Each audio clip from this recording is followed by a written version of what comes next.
TDP ప్రభుత్వం ఏర్పడి 100 రోజులు అవుతా ఉంది. పాలన ఎట్లుందా టీడీపీ? టీడీపీ ప్రభుత్వం వచ్చినప్పటి నుంచి పాలనేమో బాగానే ఉంది. పెన్షన్లు గానీ, ఇంకోటి గానీ అన్నీ బాగానే ఉన్నాయి. కాకపోతే ఇంకా కొంచెం మెరుగ్గా చేస్తే బాగుంటుంది. అదే కాకుండా మా రైతులను ఆదుకుంటే గానీ ఇంకా బాగుంటుంది. టీడీపీ ప్రభుత్వం ఏర్పడి 100 రోజులు అవుతా ఉంది. టీడీపీ పాలన ఎలా ఉంది?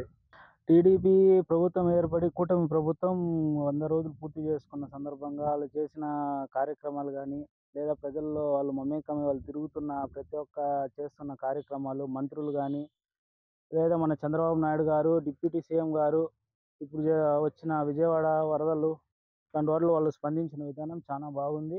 కాకుంటే ఇప్పుడే ఇంకా టైం ఉంది కాబట్టి ఇంకా మంచి ముమ్మరంగా ప్రణాళికాబద్ధంగా ముందుకెళ్తారని ఆశిస్తాం. టీడీపీ ప్రభుత్వం వచ్చి 100 రోజులు అయింది. ఈ 100 రోజుల పరిపాలన ఎలా ఉందమ్మా? చాలా బాగుంది. ఇప్పుడు ఎడ్యుకేషన్ ఇవంతా కూడా చాలా బాగా జరుగుతుంది. పెన్షన్ ఇవంతా కూడా బాగా జరుగుతుంది. ఇంకా కొన్ని సమస్యలు ఉండేటివి అవన్నీ ఇంకా అభివృద్ధి చేసి ఇంకా దానంతా క్లియర్ చేస్తే ఇంకా బాగుంటుంది. ఫ్లోర్ బియ్యము ఇవన్నీ ఇస్తున్నారు కదా, అవన్నీ కూడా చాలా కరెక్ట్‌గా ఇస్తున్నారు. అన్నీ చాలా బాగా జరుగుతుంది.